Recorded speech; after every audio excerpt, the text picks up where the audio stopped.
What the fuck is up? Higher point of view here to talk about. We really should have talked about him, first in this little before the offseason series. But, I had to introduce you guys to the new defensive coordinator, Joe Barry. But right now, we're going to talk about the HCIC, Matt Lafleur, a.k.a. Matt Lombardi. Yeah, the media, man, y'all should have just, y'all just sounded smart right now if you kind of gave him a chance in the beginning, but like all of you guys shitted on him, and now it's the third year he's going to be doing this.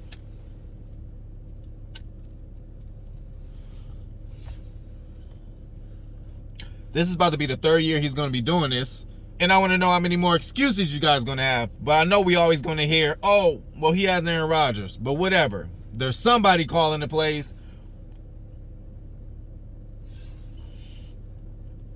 So, like I said, it's only going to get better also because when you're a head coach and you first get to a team, these are not your people. These are not your players. These are not players that fit your philosophy. Hopefully some of them do. You can try to adjust them to it, but they might not just have a skill set.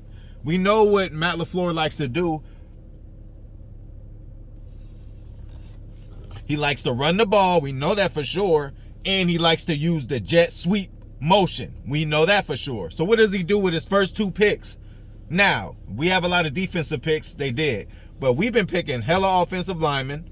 Number one, that's going to help, solidify what he wants to do in his offense. You need an offensive line to do all this. They're the most important thing, actually.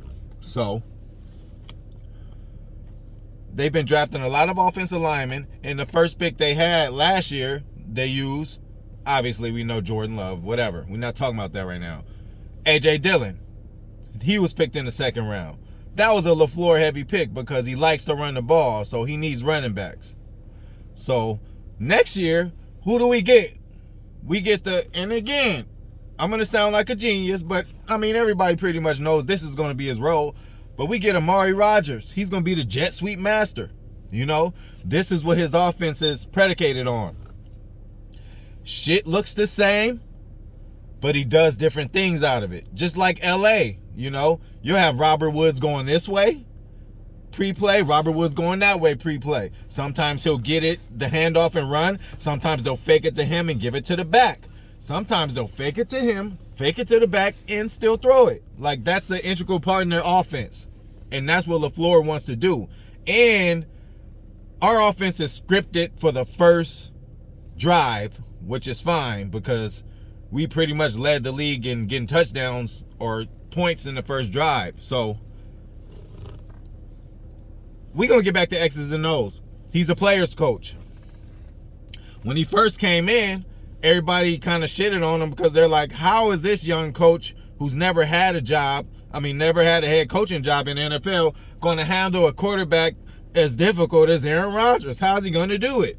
Even the first few games, they're showing videos of Rodgers getting mad after a play and pointing to the sideline. He could be pointing at anybody. Probably was towards Lafleur. That was early on. You're going to have that when two geniuses are trying to work together. They're going to try to, debunk each other's theories until they see they can't and they have to go with it, which they're doing now. Man, this third year is going to be crazy, man. Y'all see. Watch, man. Bro. Devontae on one side. Devin Funches. We're going to have Rodgers running around doing his thing in the back, sometimes receiving handoffs, sometimes getting it fakes. Aaron Jones getting the screen. You're going to have Aaron Jones and A.J. Dillon in the backfield at the same time. Like, it's going to be crazy. Like, it's going to be out of hand.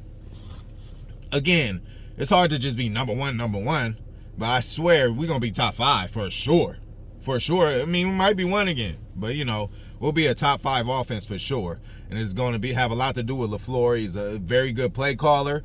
Only thing I disagree with him, and that's just in hindsight, but at the time I had to think, I'm like, okay, I agree with him, was in the time he kicked the field goal in the NFC Championship instead of going for it. His idea was like, look, we got to stop Brady anyway, so I'm like, okay, I can get that point, and then let's just get these points right now, because the previous 2 plays, if you remember, it's easy to say it now too, after the fact. But if you watch the previous two plays, like, we got stuffed. So it was like, as a fan at the time, you didn't even want the next play to happen. He was like, man, kick it. We'll start over again. But yeah, I would have probably put the ball in the hands of a 2-time MVP, and finna be 3-time MVP, which you did win. So yeah, man, that's the only questionable thing I have about him. He is a player's coach, like I said. Good with Rodgers. Everybody didn't know how that was going to work. It worked out perfectly. Like, you can tell they kind of have like a homie or kind of like a brotherly relationship. After a play, they'll like say, I told you, or, you right. They do. Aaron Rodgers attacks them after play. So I think they're good. Even with other players. Like, there was a time where it was an issue. I forgot what it was, but on defense, like, of them celebrating too long after a sack. So he didn't totally Bill Belichick and say, oh, no, nobody's celebrating after sacks no more.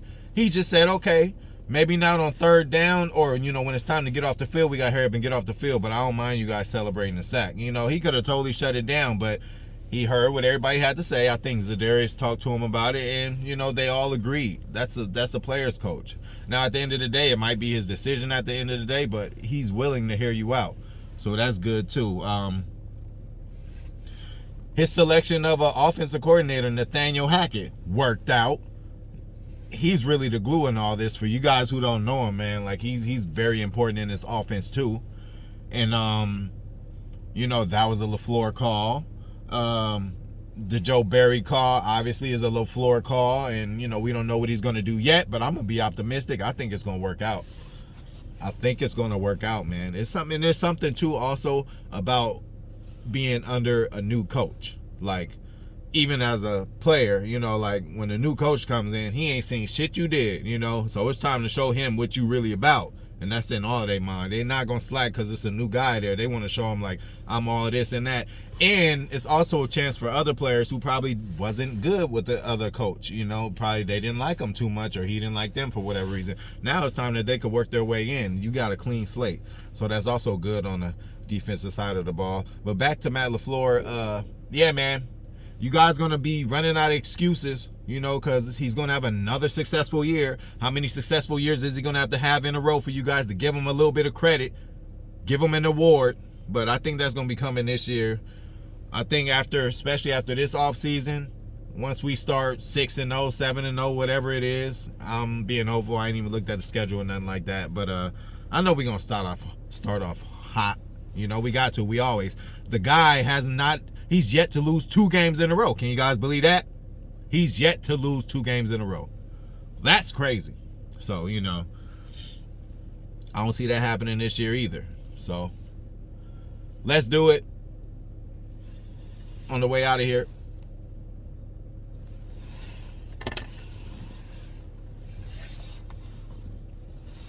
And yeah, I'll end it on that.